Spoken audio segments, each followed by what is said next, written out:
Welcome. Thank you. You founded the Hare Krishna movement some 7 years ago in 1967, did you not? Yes. In a capsule, what is the movement? The movement is to awaken God consciousness of the human being. The human being is distinguished from the animals, that the animals cannot understand what is God. Mm-hmm. And if the human being also does not understand what is God, then he is animal. I see. And so your movement is to bring about an understanding of God among human beings. Yes. And Hare Krishna means what? Hare Krishna means addressing the energy of God. Hare means the energy of God, and Krishna means God. Mm-hmm. Okay. You were here yesterday and to attend your annual festival that was held here in Golden Gate Park, and we were there too. And in fact, here it is. A few thousand people came out to hear it. How many people are now disciples of the Krishna consciousness movement? Dedicated life, about 10,000.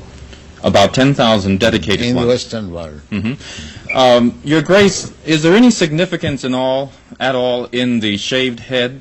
Why are heads shaved? We keep ourselves very clean, that's all. Oh, it's just a cleanliness thing? Yes. Is there any significance in the color of the robes? At least at the present moment, people think that by keeping long hair, it becomes very beautiful. I see. Yes. So we are against it. Mm-hmm. Just as simple as that. Is there any significance in the yellow robes? Yellow robe is the dress, those who are dedicated. Mm-hmm. Yes. It could very well have been a blue robe. It's something that was arrived at. This saffron. Mm-hmm. Mm-hmm. Your Grace, why do you feel that so many people are pulling away from the traditional religions in this country, such as Christianity and so forth, and going for the trying to understand the Eastern religions? We hear a lot of swamis and gurus and other type of yogi and so forth. Why do you feel that people are pulling away from the traditional Christian standards here? But we see that the Christian churches, especially I have seen in London, mostly closed. People are not interested, or the Christian leaders, they cannot make them interested. Why? Did Christianity fail the people, which is why they're turning to other things? Or? I think so. Mm-hmm. Mm-hmm. You say that Hare Krishna consciousness pretty much takes the absolute truths from the Bible, the Quran, the Torah, and the Vedic. Yeah, everywhere. Everywhere. Religion means to understand God. I understand, but do you feel that in getting truths from various places like the Bible and the Quran and so forth, don't you run into conflicts at all or contradictions in those particular philosophies? No, I don't find any conflict, because the ultimate goal is God. So you have to understand God and try to love Him.